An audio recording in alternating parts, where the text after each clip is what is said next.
चलिए आज एक ऐसी कहानी सुनते हैं जो हम सबको ये सिखाती है कि अगर सच्ची लगन हो, हिम्मत हो ना, तो किसी भी मुश्किल को पार किया जा सकता है।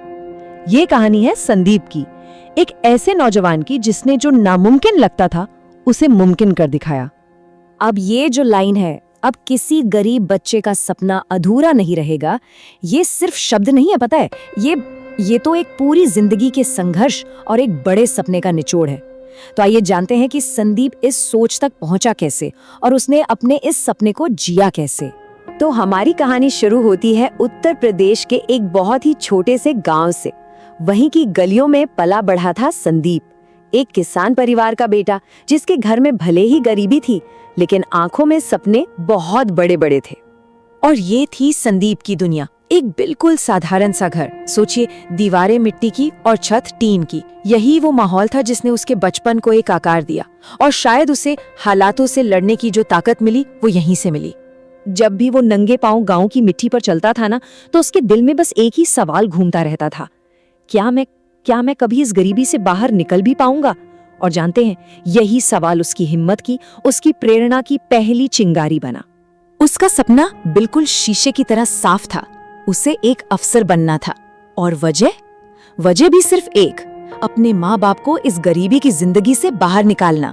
और कमाल की बात यह है कि उसने इस सपने का ऐलान अपने स्कूल में सबके सामने कर दिया, भले ही तब कुछ लोग उस पे हंसे थे। अब देखिए, सपने देखना तो आसान होता है ना? लेकिन उन्हें हकीकत में बदलना उतना ही मुश्किल। तो चलिए अब कहानी के उस दौर में चलते हैं जहां संदीप के हौसले की असली परीक्षा होने वाली थी। और मुश्किलें भी ऐसी आईं कि एक एक करके दरवाजे पर दस्तक देने लगी। पहले तो सूखे ने सारी फसल ही छीन ली, और फिर पिताजी की बीमारी ने घर की बची खुची उम्मीदें भी तोड़ दी। अब सारी की सारी जिम्मेदारी संदीप के कंधों पर आ गई थी। सोचिए, दिन में खेत, शाम को मजदूरी और फिर रात में किताबों से दोस्ती। कई बार तो हालात ऐसे हो गए कि लगा बस अब सब कुछ खत्म हो जाएगा। लेकिन इतने घने अंधेरे में भी संदीप के अंदर उम्मीद की एक छोटी सी लौ जल रही थी। तो आइए अब देखते हैं कि उसने इस लौ को बुझने कैसे नहीं दिया। ये तस्वीर संदीप की अटूट लगन की सबसे बड़ी गवाह है। सोचिए, जब सारा गांव गहरी नींद में सो रहा होता था, तब वो एक छोटी सी लालटेन की हल्की सी रोशनी में अपनी किस्मत लिख रहा था। ये रोशनी असल में उसके सपनों की आग का प्रतीक थी। अब एक माँ का दिल है, आखिर कब तक चुप रहता? वो अक्सर प्यार और चिंता से भरे लहजे में कहती थी, बेटा इतनी मेहनत मत कर, थक जाएगा तू। और इस पर संदीप का जवाब देखिए, जो उसकी दूर की सोच और पक्के इरादे को दिखाता था। वो बस मुस्कुरा कर कहता, अम्मा आज की ये जो मेहनत है ना, यही तो कल की खुशी बनेगी। उसे पूरा यकीन था कि ये त्याग एक दिन जरूर रंग लाएगा। सालों की इस कड़ी तपस्या के बाद आखिरकार वो दिन आ ही गया। कहानी अब एक ऐसे मोड़ पर है जहां सब कुछ हमेशा हमेशा के लिए बदलने वाला था। और फिर वो खबर आई, एक ऐसी खबर जो जंगल की आग की तरह पूरे गांव में फैल गई, कि संदीप ने वो कर दिखाया है जो कई लोगों के लिए नामुमकिन था। उसने वो बड़ी परीक्षा पास कर ली थी। और उसके माता पिता का जो रिएक्शन था ना, वो तो बस दिल छू लेने वाला था। माँ की आंखों में आंसू थे, लेकिन ये खुशी के आंसू थे।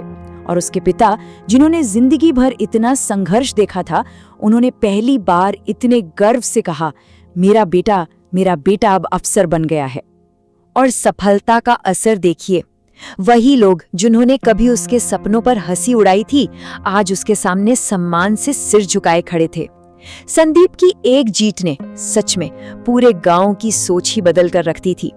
देखिए, संदीप की ये जीत सिर्फ उसकी अपनी नहीं थी, ये तो पूरे गांव के लिए एक नई सुबह लेकर आई थी।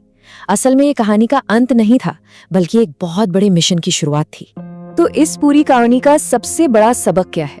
यही कि संदीप ने ये साबित कर दिया कि गरीबी हमारी किस्मत नहीं होती, ये सिर्फ एक हालात होते हैं, और हालात बदले जा सकते हैं। तो संदीप की कहानी हमें एक आखिरी सवाल के साथ छोड़ जाती है। जरा सोचिए, अगर वो इतनी मुश्किलों के बावजूद अपनी हिम्मत, मेहनत और विश्वास के दम पर अपना सपना सच कर सकता है, तो फिर कोई भी इंसान अपनी जिंदगी में क्या कुछ हासिल नहीं कर सकता।